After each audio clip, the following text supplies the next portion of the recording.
안녕하세요. 오늘은 삼국의 고대 국가 기틀 마련 여기 부분에서 한번 살펴보도록 하겠습니다. 어떻게 나라가 성립이 됐고 어떻게 체제를 정비해 가게 되느냐에 관해서 한번 살펴보겠습니다. 먼저 고구려가 되겠습니다. 고구려는 기원전 37년에 부여에서 내려온 이주민 집단.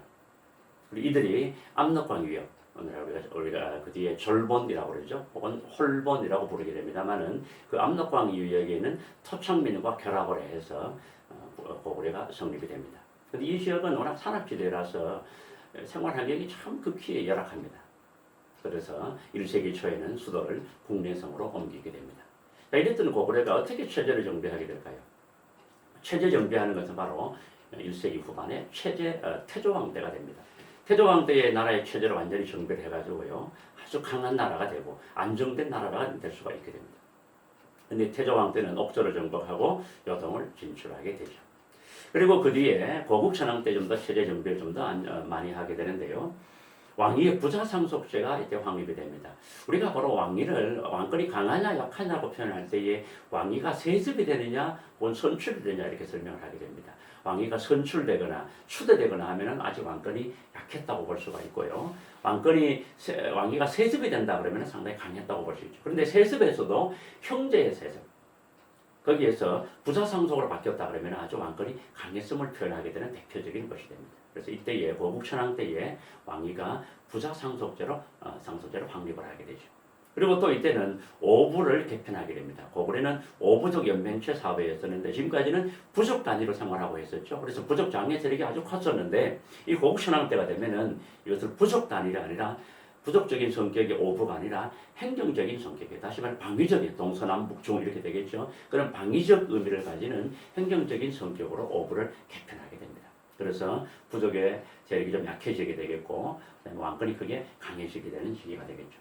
그 뒤에 미천왕 때는 세력을 더 확장해서 낙랑군을 완전히 축출하게 됩니다. 이 낙랑은 지난번에 한나라가 고조선을 멸망시키고 거기에 설치했던 그런 4개의 군현 중에 하나라고 보통 얘기를 하게 되는데 여기 조금 의문이 있습니다.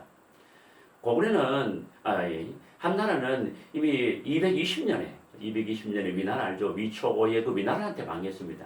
그런데 이 미천왕 때에 남락을 몰아냈다고 할 때가 313년입니다. 근데 본국은 100년 전에 망했는데 고구려에 와서 지배하고 있었더니 낙랑군은 우리나라 한반도 지역에 있었던 낙랑군은 바로 313년에 이제 축출하게 되죠. 그래서 이 낙랑하고 이 한나라가 설치했던 군현 중에 하나가 낙랑이 맞는지는 학자들 간에 조금 이견이 있습니다. 자, 그리고 대동강유역을 이렇게 해서 완전히 확보를 한다고 볼 수가 있겠습니다.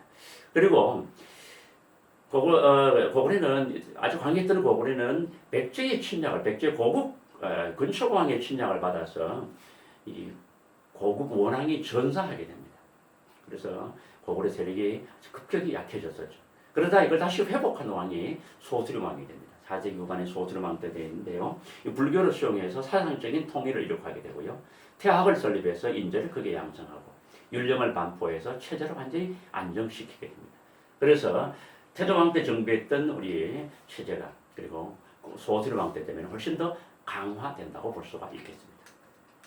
그리고 그 뒤에 백제는 어떻게 되느냐. 백제는 기원전 18년에 부여나 고구려에서 내려온 이주민 집단, 우리가 보통 고구려에서 내려온 원조라고 생각하는데 부여에서도 많은 이주민 집단이 내려오게 됩니다. 그래서 한강 유역에 있었던 토착 세력과 결합을 해서 나라를 세우게 됩니다. 그러니까 당연히 지배층은 누구냐 하면 바로 우수한 철기 문화를 보유했던 이주민 집단이 바로 지배층을 이루었다고 볼 수가 있겠죠.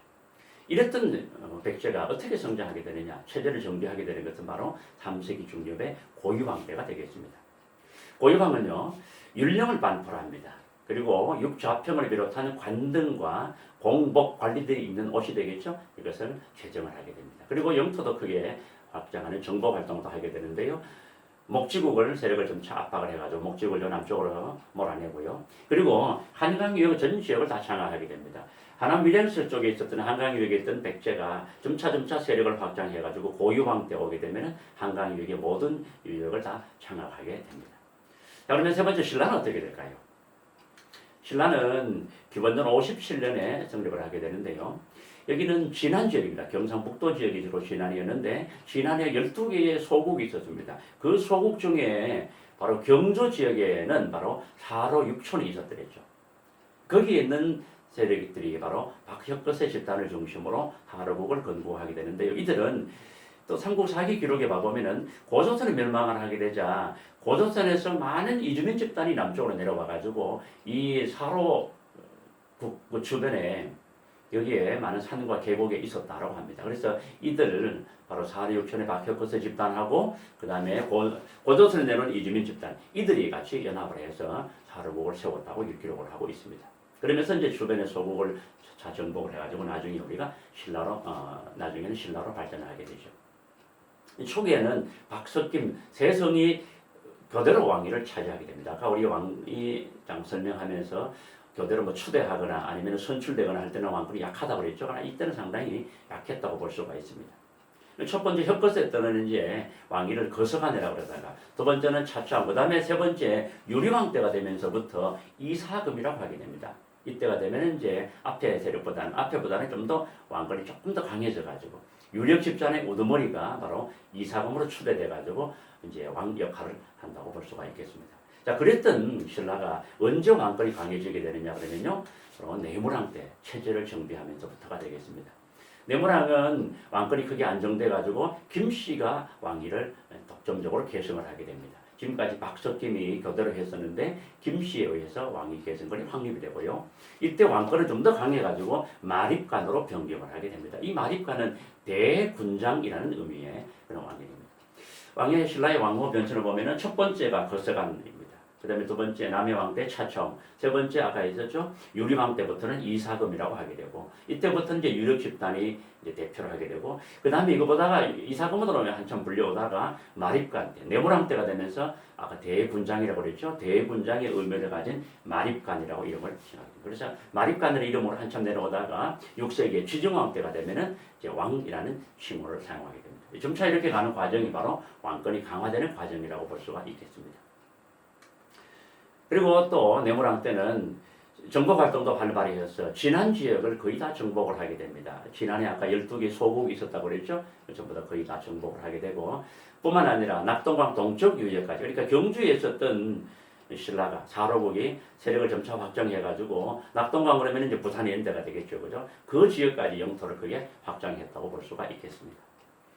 그런데 이 무렵에 신라의 왜가 쳐들어옵니다. 이 왜가 어디에 있었는 왜인지는 정확하게 알지 못합니다. 확실한 것은 오늘날에 일본 열도에 있었던 그 왜는 아직 아닐 것 같습니다.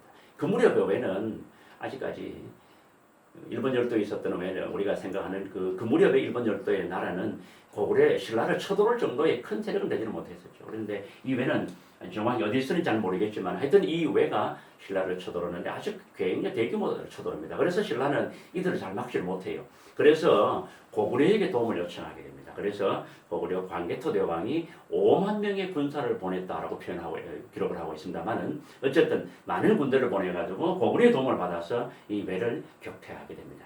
그런데 중요한 것은 이때 격퇴하러 왔던 고구려 군대가 금방 돌아간 것이 아니고 여기 신라에 있으면서 오히려 내무랑에게 많은 그런 지원을 해주게 되죠. 그래서 바로 이때 내무랑 때에 김씨가 왕위를 계승하게 된다. 이것도 사실은 고구려가 뒤에서 많은 그런 도움을 줬기 때문이라고 이렇게 생각할 수가 있겠습니다. 그러면서 고구려는 신라와 고구려는 긴밀한 관계를 계속 유지하게 되는데요. 이걸 보여주는 대표적인 유물이 바로 이겁니다. 여러분 잘 알죠? 호우명 그릇이라고 하게 됩니다. 을묘년에라고 여기 적혀있는 글자가 잘 읽히지 못합니다만은 을묘년에 국강상 광개토지 우리가 광개토 대왕 이름을 평안호태왕 이렇게 부르게 됩니다. 그런데 그 광개토 대왕의 이름이 여기에 적혀져 있습니다. 광개토 대왕의 이름이 적혀져 있는 그릇이 분명히 고구려 것이겠죠, 그죠? 그런데 그게 신라 땅 경주에서 이게 발견이 됐습니다. 그래서 이 무렵에는 고구려와 신라가 아주 긴밀한 관계를 유지하고 있었음을 알 수가 있겠습니다. 자, 그 다음에 가야를 한번 보겠습니다. 가야는 변환지역, 이 변환지역은 오늘날 경남지역이 되겠습니다. 거기에도 사만시대는 12개의 소국이 있었다고 합니다. 그 12개의 소국 중에서 큰 연명왕국으로 성장해가지고 우리가 가야라고 볼 수가 있겠습니다. 근데 3세기에는 여러 개의 가야가 있었는데 그 중에 김해에 있었던 금관가야가 바로 연맹의 주도권을 쥐고 연맹을 크게 주도해 나가게 됐습니다. 그런데 금강가야는 어떻게 성장했냐 그러면요. 이 지역은 철이 많이 생산되는 지역입니다. 지난번에 변환할 때도 나왔었죠. 그죠? 철이 많이 생산된 이것을 화폐로도 사용하고 그다음에 다른 나라 수출한다고 했었는데 그러다 보니까 금강가야는 실제 무기라든가 농기구를 사용해가지고 농사도 잘 되고 아주 큰 나라로 성장하게 되죠. 그리고 이때는 이 등이쇠를 화폐처럼 사용하기도 하고 했다고 합니다. 그리고 금관가야는 낭랑과 외의 등과도 교류하면서 다양한 문화를 수용하고 그리고 이 문화를 가지고 독자적인 문화를 창조하게 됩니다. 그래서요, 이 창조한 독자적인 문화를 오히려 또 외에다 또 전해주기도 합니다. 보통 우리가 외에 그 삼국의 문화가 고구려, 백제, 신라, 가야가 되겠는데 이들의 문화를 전해줘서 외의 고대 문화가 발전하게 됐다고 합니다. 보통 우리가 생각할 때에 외에 가장 영향을 많이 준 나라는 백제라고 생각하는데요. 초기에 제일 많이 영향을 준 나라는 바로 가야입니다. 그래서 가야가 외에게 많은 영향을 주어서 크게 성장하게 됐었죠. 그러나 좀 전에 우리 설명했습니다만은 5세기의 고구려의 공격으로 세력이 약해집니다. 여기서 고구려의 공격이라는 말은 무슨 상황이냐 그러면은 바로 신라에 쳐들어왔던 외를 도와주러 왔던 고구려 광개토 대왕의 군대가 되겠습니다. 그들의 공격을 받아서 세력이 크게 약화됩니다. 그래서 오히려 그로부터 해서 가야 연맹의 맹주로서의 지위를 크게 상실하게 됩니다. 그럼 지도를 한번 보겠는데요. 여기가 바로 금관의 가야가 있던 곳입니다. 경주가 여기 있었죠. 여기쯤에 있었는데 여기에 왔던 외를 격퇴해주러 왔던 고구려 군대가 외를 격퇴하고 난 다음에 금방 돌아가는 것이 아니고 여기에 있던 김해의 금관가야를 공격을 하게 됩니다. 왜 공격했을까요? 이건 정확하게 알지를 못합니다. 그렇기는 하지만 추측을 해보건데 이렇게 추측해 볼 수가 있습니다. 이 금관가야가 아마 외하고 상당히 긴밀한 관계를 유지하고 있었지 않을까. 다르게 생각하면 반대로 좀 더 깊이 생각해 보면은요. 오히려 보다가 이 금관가야가 외에 좀 배후 세력이 있지 않을까. 그래서 외를 격퇴하고 난 고구려가 이 금관가야도 격퇴를 공격을 하게 됩니다.